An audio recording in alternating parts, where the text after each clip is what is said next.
रोजी इंसान का कैसे पीछा करती है। मैं सोच रहा हूँ कि शाम के वक्त बर्गर का एक स्टॉल लगा लूँ, कुछ इजाफी आमदनी भी हो जाएगी। 24 साला नासिर ने अपनी मां के सामने तजवीज़ पेश की। एक घर, मां, एक बेटा और एक बेटी। बेटा, जगह का जायजा ले ले अच्छी तरह। मां ने तजर्बे की बात की।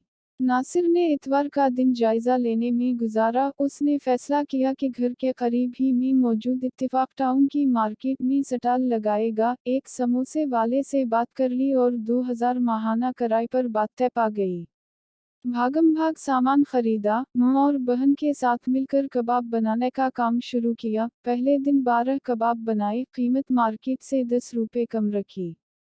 मां ने एक वदा लिया कि जमात कज़ा नहीं करनी। पहले दिन 6 बर्गर बके।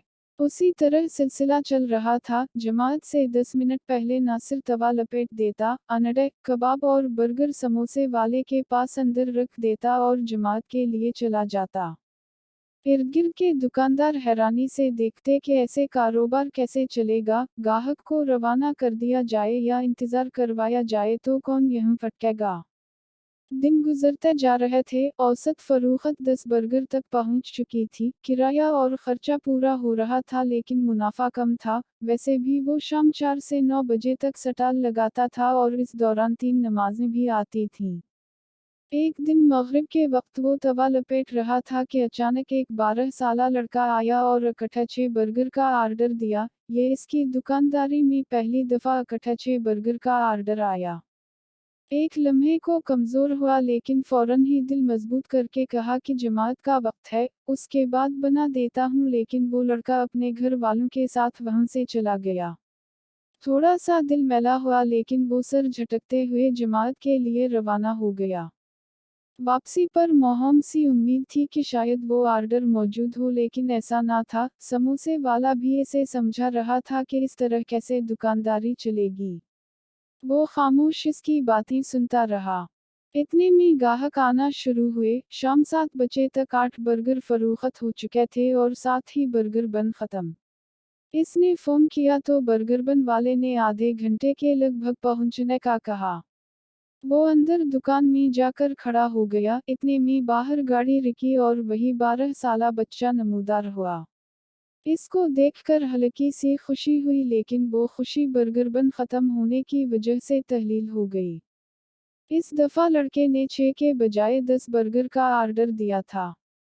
इसने आधे घंटे का बताया। बच्चा वापस जाने ही लगा था कि अचानक बर्गर बन वाला सुजुकी कैरी डब्बा दुकान के सामने रुक गया। कहाँ आधा घंटा और कहाँ फौरी पहुंचना। नासिर के चेहरे पर एक दिलकश मुस्कुराहट तीर गई और इसने एक अजीब तवानाई महसूस करते हुए बच्चे को आवाज़ दी कि गाड़ी आ गई है।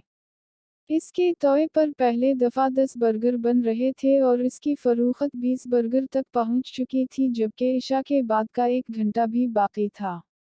इर्द गिर्द के दुकानदार इसे आते जाते कह रहे थे, वाह जी वाह, आज तो रौनक लगी हुई है, आज तो किस्मत चमकी हुई है।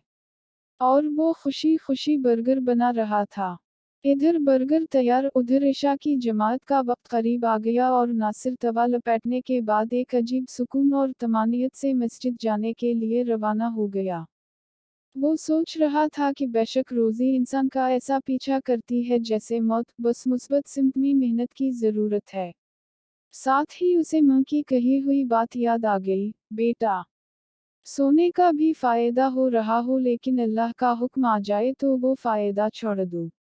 आज उसका स्टॉल मयार और जायका की वजह से मशहूर हो चुका है। एक मुलाजिम भी है, गाहक इसकी जमात की आदत से बखूबी वाकिफ हैं, इसलिए उस हिसाब से बर्गर स्टॉल पर आते हैं।